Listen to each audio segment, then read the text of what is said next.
What's up, guys and gals? Welcome back to the Nerd Castle. My name is Splattercat, and we are here today with the next episode of Betrayer. We found ourselves a spade in the previous episode, so now we can finally get down into those big stony diggy holes and get ourselves some real treasure, because it seems like the good stuff drops out of stony diggy holes. Now, I need to go to my inventory, and let's scrap some of these weathered short bows. I know I've got oh, I thought I picked up more than, I thought I picked up like 5 of those. That's weird. Well, we've got a crude charm of swiftness, so I'd rather put the quality one in. So we move, how fast now? 8% faster. Okay, that's not that much faster, but it's something. We'll sell off that charm so that we have the money, and let's be on our way. I don't feel faster. 8% doesn't, I don't know. I usually have trouble discerning movement unless it's in third person, and it's more than 10%. That tends to be like the cutoff where I notice I'm going a little bit quicker. There's something up here. 2 treasure chests side by side. Friends forever. Birds of a feather, birds of a treasure. Empty chest. And 35 coins. So one was a decoy. It was trying to throw us off of its amigo. It's trying to make sure that you were disappointed. But can I go to the other side of this rock wall? Or is this, does it lead all the way to the edge of the zone? I think it leads to the edge of the zone. It's just the map seems to overshoot a little bit. We'll follow this around, just like we had planned on doing in the previous episode. Just keeping our eyes out for any sparklies or anything that might be valuable that we could trade in the future. Looks like we've got a page up here, so let's go ahead and have a look. The last one was quite long that we picked up, so this one might be girthy as well. Amanut says the neighboring tribes have heard of the sickness that has beset her people and have become greedy for their territory. Lately, they've had to repel raiding parties sent to test their strength. Her father seeks a treaty with us by which each will protect the other. Okay. I thought Amanut, I don't know. I'm having trouble. The thing about LPing is that sometimes there's like this big gap in between days where you record. In between days when you record and days when you don't. And so it can be very difficult to keep storylines straight sometimes when you do these things. You try to batch record as much as possible, but I have a bad memory on account of just naturally being predisposed to such things. And then B, I have Meniere's disease, so my memory gets affected by that as well. 52 coins, and there's a spider over there. I'm going to kill it right now. Oh, there's a bunch of them. Oh, and a big one. Wow. That is a huge spider. I don't even know what sound I would make if I came in and found that in my shower. Because that's where you always find spiders, in your shower. At least, well, that one had a fork. He brought silverware. He was so sure he was going to eat us that he brought silverware with him. That one had a silver ingot. Apparently they covet such things. Maybe... I don't know if I should stick to the plan. Let's stick to the plan. Let's stick to the plan, man. What's this over here? Ooh, stony diggy hole. Stony diggy hole. Let's go ahead and get ourselves some treasure. Treasure! A warrior short bow. What does that do? It's gotta be awesome. 70 damage? What? And it's stealthy. No way. I kind of wish it looked a little different though, but I mean, I'm not gonna complain about a good thing. Got ourselves a warrior short bow now, right? Okay, I wanted to make sure I had the right one equipped, and you get that little tooltip whenever you switch weapons. I just wanted to make sure. I thought that bush was a spider. I'm getting all spider paranoid. Spideranoid, if you wanted to combine both words.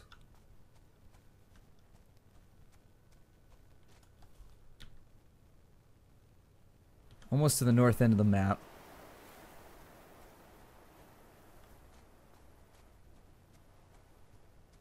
Not hearing any shining. Although I am going to be on the lookout for diggy holes, considering this is a pretty major treasure. Like, this is kind of a big deal. What is that? An explosive. I'm already maxed out on explosives. Why there's a bomb laying out in the middle of nowhere, I don't know. I've seen it happen before. I mean, sometimes as a geologist, you go and you look at old mines down in like Nevada and Arizona and California that have been abandoned. It's called reclamations mining, because mines that weren't profitable back in like the 1920s, because materials are dwindling and you're running out of raw resources, they are now. So for example, they might have had, you know, like a certain, like a 5% yield. We'll say that just as a number to throw out there. And in 1940, a 5% yield was like terrible, but in 2014, a 5% yield is like incredible, because we don't have that many resources anymore. And sometimes when you go through old areas, you just find like a stick of dynamite like laying there, like drilled into a wall where they just not detonated it, and it's just been sitting there for like 35 years. Sometimes you'll hear it out in the desert too, although it's rare. You've got to get like special permits and things to blow giant hunk. That's essentially what it is, blowing giant hunks out of the side of mountains, looking for What you're trying to do is you blow the side of the mountain out with dynamite, and then you look to see if there's like a color change in the little detonation crater. And so if you find like a whole bunch of yellow, let's say you blow the chunk out of the mountain and the whole crater is like yellow, you'll know you found a little bit of sulfur. And so you can look around, you're probably going to find sulfide deposits around somewhere. Or let's say you blow a chunk out of the mountain and you find a whole bunch of green around, you're probably going to find like malachite, or you might find yourself like some kind of, you know, copper sulfate or copper sulfide or whatever it is that you're looking for. Copper oxide, etc. If the ground is like blood red after you blow the chunk out of the mountain, you'll know that you're onto something that's got iron in it. It's a way to reasonably decide whether you want to buy a chunk of land or not. Because people do consider those things. You buy a random chunk of land out in the desert, you could end up very, very wealthy.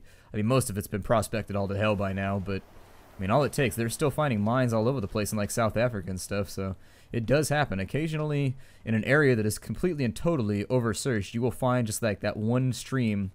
You'll find that one stringer of copper, that one stringer of iron, or that one stringer of gold that everybody else has missed over the last couple hundred years, and you'll be a millionaire overnight.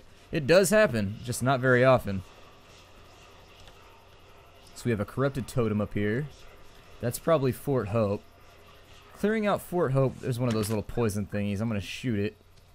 Make sure that there's not any other ones down in here kind of creeping around. I'm going to get back and I'm going to shoot that crate from a little ways back just in case there's a spider in it. Get ourselves 32 coins from the chest, although conceivably I don't think we're going to have that much to purchase anymore. I think it needs to stop whispering. It's throwing me off. Alright, so we always want to move slowly when we come up to the side of a town. Just trying to stay out of line of sight of anything that might try and kill us in here. Because it's very, very easy to just get zerg mobbed sometimes when you come up on a location. I'm going to destroy all the statues. Where is it? Oh, hell. There's too much grass. I can't see.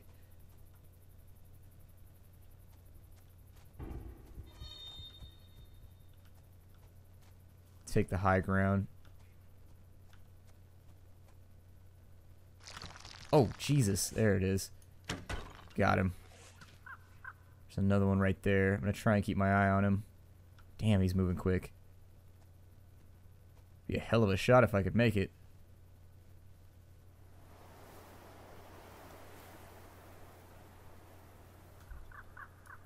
Did they die from the poison? I saw them run through a tree back there and damage themselves. I think it's because I'm up on top of the rock. They don't know how to get to me. It's bugging out their pathfinding. Yeah, that's what it was. Damn, so quick. They zigzag too. Makes them difficult to beat in on. This place appears to be one of the biggest settlements we've come across thus far, except for that one that we had the Spanish invasion. Let's have a look. Keep an eye on the trees. We want to make sure that none of the trees have those little spore things. And I saw one of them puff when the little ash guys went by, so I know there's a spore thingy over here somewhere. That's a game that I should do a playthrough of. I should do Spore. That's a game that I really enjoyed. Other people didn't like it, but I really liked Spore. Maybe I should do that. I suspect the missing bell was taken by Morris Abbots, for he has often complained that its peeling unsettles the creatures of the forest and keeps them from his snares. Though it is more likely that reeking pipe he insists on smoking. Can it be chance that the bell vanished the very morning he left with a cart of supplies to return to his cabin in the woods? Be wary that he doesn't try to steal the other bell upon his next visit. I hear growling, so I think we're probably going to have another enemy here. Let me take a look over the walls, actually, from the watchtower. I think the house is going to obstruct my view slightly, but we might be able to see something. Got an ash monster over there. Ah.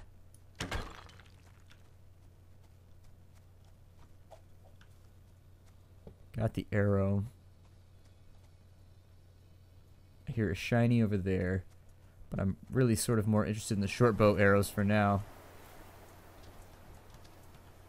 So that I don't have to refill when I go back into town. I prefer to save my doubloons. See if we can't find... Oh, it's a gravestone. Nicholas Tucker rests here. He's tucked in nice and tight beneath a blanket of earth. Yay. It is the destiny of us all, unless science decides to ramp it up and keep us alive forever, although you really kind of have to debate the point whether it'd be worth it or not. I mean, just speaking as a guy who plays video games and talks to... I play video games and I talk for a living. That's like what I do. Like, why do I need to live forever? Like, I really see no functional value in it. Like, it's just an extra mouth to feed. I mean, I'm just being realistic right now. I think I realize my own self-worth. Now, that guy that's inventing, like, cancer cures and stuff, we probably need to keep him alive for a while, since he's on the forefront of, like, helping humanity. Or, like, I don't know, those people in the Peace Corps that are out there, like, doing nice things for other people and almost getting shot every other day by rebels. Probably keep them alive forever, since they're probably going to die anyways, but, you know, you can earn it, I guess. There's a whole bunch of statues in here. Fort Hope is now unlocked. Let's go ahead and dig up a hole. Dug up an ornamental silver chap for a rapier scabbard. I never knew that's what it was called. That thing at the end of a scabbard. It's called a chap or a chape. I don't know. Chape. It's no heathen curse that afflicts us. It is a punishment from God, for we parley with his enemies when we should strike them down. We must not fear them, even if every last savage rises against us, for God is with us. Got ourselves 200 coins. The stony diggy piles appear to be much more lucrative than the normal dirty piles. Watch out for any of those little smoky things in here. Because even though we are slightly safe, I think there may still be one. When you would not grant him audience, Griffin May traveled to my home to accost me with his usual litany of complaints, delivered with his usual wearisome fervor. It was all I could do to send him on his way before dark, lest he think to impose upon my hospitality for the night. Yeah, everybody knows that guy. Look, I could just crash here. The hell you can. You drive home right now, son. Everybody's been in that spot where you're like, no, I don't think that sounds good. No. I think my hospitality is just about ran out for the day. I think you need to skedaddle. To skip to my loo, or even better, skip to your loo. My loo is going to be occupied in about 10 minutes, so I don't want you there. That'd be awkward. So just go do whatever it is you're going to do. A noose. A noose hangs from the crossbeam. Okay. Some pretty big houses. Grab some health. And I don't think we have the bell, do we? When did I pick up a bell? I totally don't remember picking up a bell. There's still something off this way that we need to check out. So let's make sure we do everything in the day and then we'll do everything in the night before we go any further. Also, I want to find more diggy piles. I don't know why, but it makes me happy in a Zelda-esque fashion. I love digging. I always did in Zelda too. I don't know. Games about digging. They're popular for a reason. I think it actually probably stimulates your reward receptors in your brain, and that's why people like it, is because you're sitting around and you just dig until you find something. Your brain gives you a nice little shot of whatever the hell that chemical's called. I forget. There they are.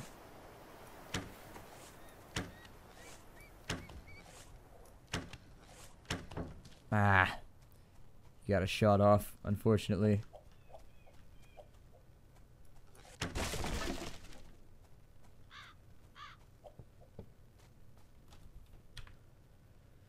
Let's figure out what I may have missed. Okay, it's off in this direction.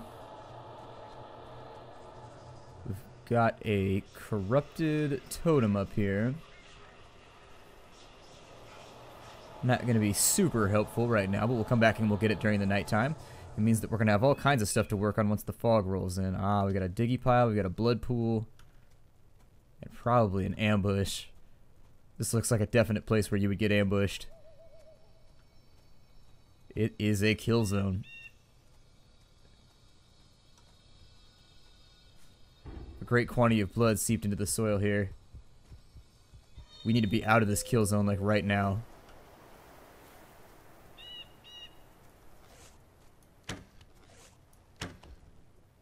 Luckily, he came at us from the lowlands. I was worried they were going to come up over the rocks or from the high ground. And if they came in like that, we were done. We were about to get pelted with some serious pointy objects. I thought I saw another one over here. I would swear I saw some fire coming out behind this tree. Maybe my eyes are just playing tricks on me, though. Dug up a brown leather rapier scabbard with intricate silver buckles and fittings. The chap that protected its tip is missing. That's no good for it. And there's a grave over there. I don't see anybody else. There he is. I knew I saw something in here. Whew, luckily he can't aim. Or at least I'm slippery enough to where he couldn't hit me. Either or. Let's go investigate the grave. Richard Prodger killed by savages.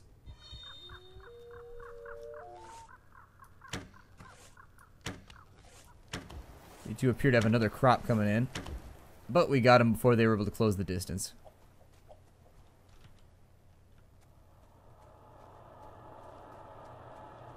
Got a letter. Lots of angry natives out here, so I'm trying to play this safe. We're missing an arrow, and I think that's one right there. Where it came from, I'm not going to question, but I will pick it up, since that'll give us a full quiver. Never understood why it's called a quiver of arrows, because it's actually quite rigid. I don't know. At least all the ones that I've ever seen were rigid. The prisoner, a most Christian sort, was overcome with tears and spoke of partaking in the massacre of men, women, and children at a French colony they found north of here. It's kind of grisly. Oh, my pistol.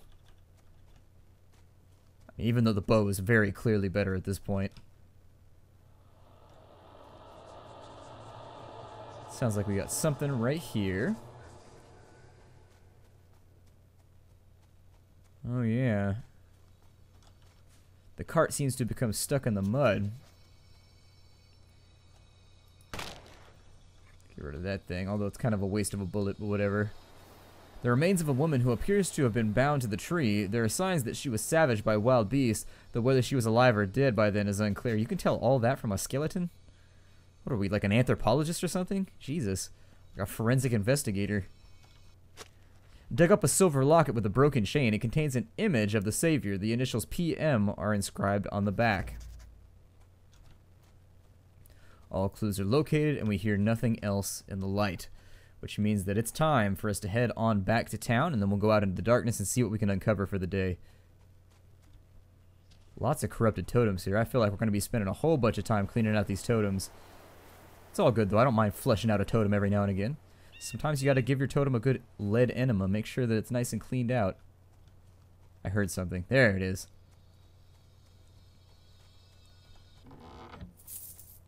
A few more coins. I want to check the store when we get back to Fort Hope.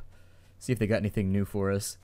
Every now and again it seems like there will be new objects that we can equip ourselves with, that we can gird our loins with, as they would say in the old days. Let's get rid of some of these crossbows. Or, I'm sorry, some of these short bows. Because we can.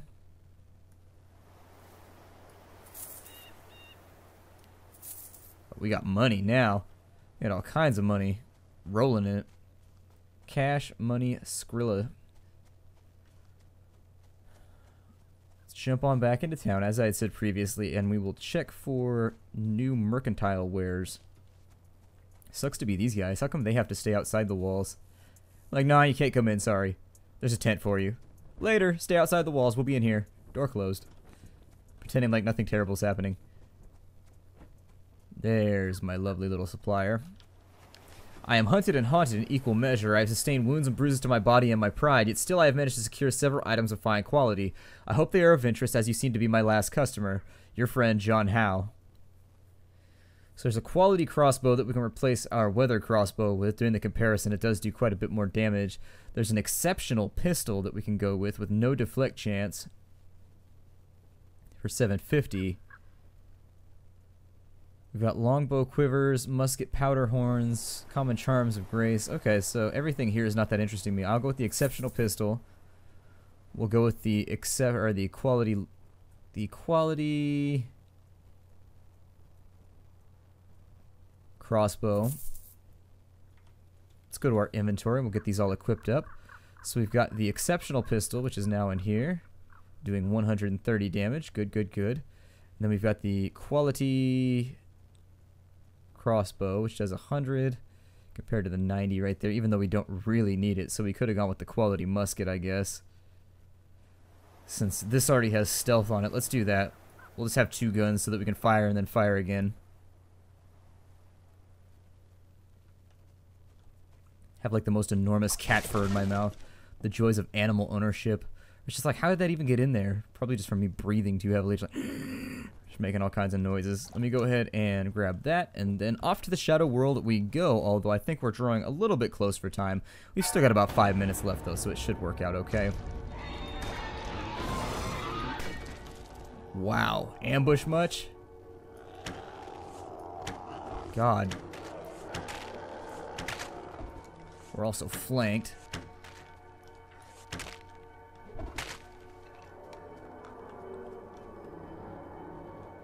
Anything else? God. They came out of the gate quick right there. Well, they came into the gate quick, I guess, but no matter how you want to word it, the fact of the matter is we had quite the nasty little bum rush right there that we had to deal with. Get all my arrows back. I'll go ahead and heal myself up using the barrel.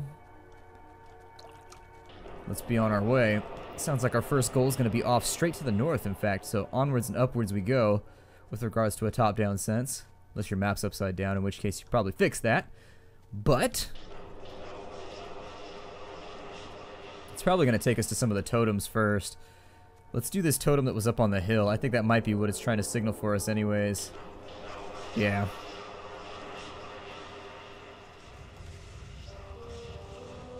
Okay, the corruption is now gone.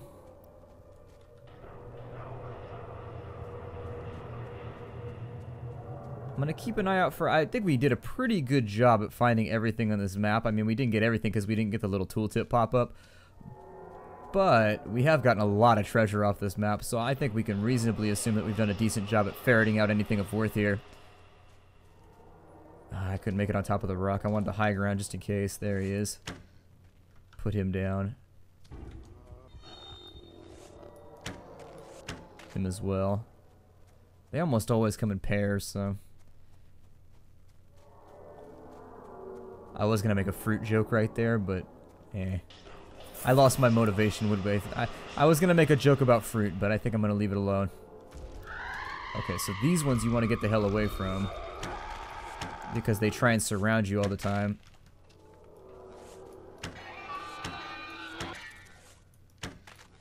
God, it's like a Tommy gun of death.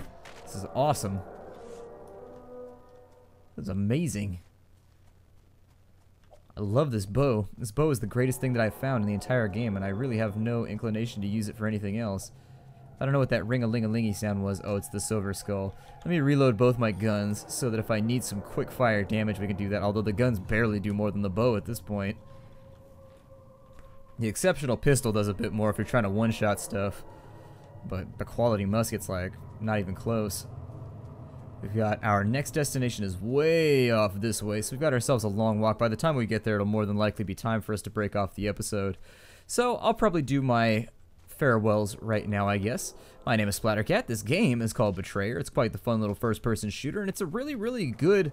I believe this was the developer's first attempt at making a game? I don't know. I couldn't speak to that, but I seem to remember reading somewhere that the developers said that this was like their first foray into indie development, and they did a great job. I mean, this is a really, really enjoyable game. I've read some negativity about it, but I would have to say at this point, from my perspective, it's completely unfounded. The game is fun, if not a little repetitive, but I still find it to be enjoyable. The storyline is good.